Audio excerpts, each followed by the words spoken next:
बिस्मिल्लाहिर्रहमानिर्रहीम।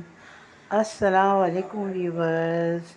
उम्मीद करती हूँ आप सब खैरियत से होंगे, जहाँ होंगे खुशबाश होंगे। जी व्यूवर्स, आज हम बना रहे हैं लौकी का भुर्ता।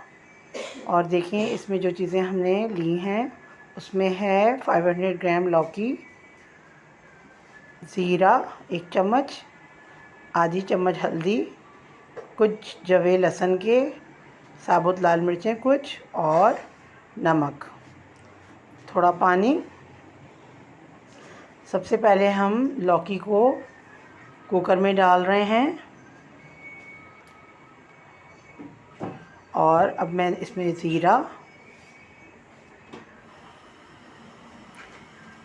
पिसी हुई हल्दी, लहसुन के जवे, साबुत लाल मिर्चें और नमक, ये तमाम चीज़ें शामिल करके मैं 2 कप के करीब इसमें पानी डाल रही हूँ कि लौकी अच्छे से गल जाए। अब हम तमाम चीज़ों को मिक्स करके कुकर के ढक्कन को बंद कर देंगे और लौकी को गलने तक और पानी के बिल्कुल खुश्क होने तक पकाएंगे।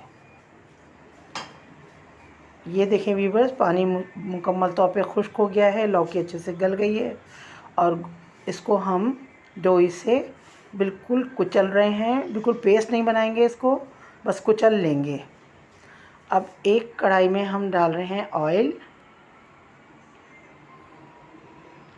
और ऑयल में हम गरम होने के बाद ऑयल को 2 बारीक कटी हुई प्याज शामिल कर रहे हैं ऑयल में। प्याज को हम इसी शेप में काटेंगे तो ही भुर्ते के अंदर मज़ा आएगा।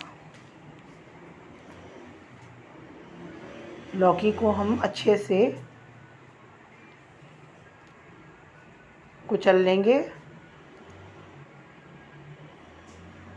यहाँ हम प्याज को सॉफ्ट होने तक पकाएंगे। ये देखिए, मैंने इसमें 1 चम्मच ज़ीरा शामिल कर दिया है। एक हमने लौकी को उबालते हुए 1 चम्मच शामिल किया था और एक हम प्याज को सॉफ्ट होने तक पकाते हुए 1 चम्मच डाल रहे हैं। इसमें ज़ीरे का फ्लेवर बहुत अच्छा आता है, ज़ीरे को ज़रूर डालें। अब प्याज हल्की सी गुलाबी हो गई तो हम इसमें बारीक कटे हुए 3 टमाटर शामिल कर देंगे। ये बहुत ही इजी है और बहुत ही मज़ेदार बनता है और ये फटाफट चटाचट ख़त्म हो जाता है। बहुत ही मज़ेदार चटपटा होता है। इसके अंदर हम अब किसी भी किस्म के मसाले नहीं शामिल करेंगे, सिर्फ़ और सिर्फ हमने ज़ीरा और हल्दी शामिल की है प्याज और टमाटर में। अब हम इसको अच्छी तरीके से पकाएंगे, प्याज और टमाटर को।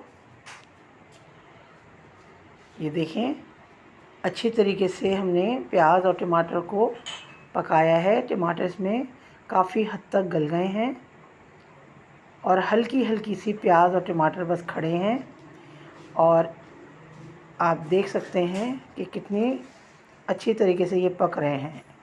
इसी पोजीशन पे आने के बाद हम लौकी जो कि हमने कूट के रखी थी उसको हम प्याज और टमाटर के मसाले में शामिल करके भूनेंगे। अब हम इसको इतना भूनेंगे कि लौकी, टमाटर, प्याज ये तमाम चीज़ें आपस में यकजान हो जाएं, मिक्स हो जाएं अच्छी तरीके से, और ये शानदार भुर्ता बनके तैयार हो जाएगा। इसको ज़रूर ट्राई करें, ये बहुत मज़ेदार रेसिपी है और ये आप बनाएंगे तो आप हमेशा लौकी को इसी तरीके से बनाना चाहेंगे, क्योंकि ये मेरी बहुत ही शानदार रेसिपी है जो बताते ख़ुद मुझे और तमाम घर वालों को बहुत पसंद है। वैसे भी लौकी जो है आप सबको पता है कि नबी करीम सल्लल्लाहु अलैहि वसल्लम की पसंदीदा रेसिपी है। ये लौकी वो बहुत शौक़ से खाते थे, तो आप ज़रूर इसे ट्राई करें, खाएं, बनाएं। और ये देखें भुर्ता बनके तैयार है। इसको हम हरे धनिया से गार्निश करेंगे। और व्यूअर्स, अगर मेरी ये रेसिपी आपको पसंद आती है तो ज़रूर लाइक करें। ये देखें माशाअल्लाह, अल्हम्दुलिल्लाह, अल्लाह ताला ने हमें नवाज़ा है इन सब नेमतों से। अल्लाह हाफ़िज़।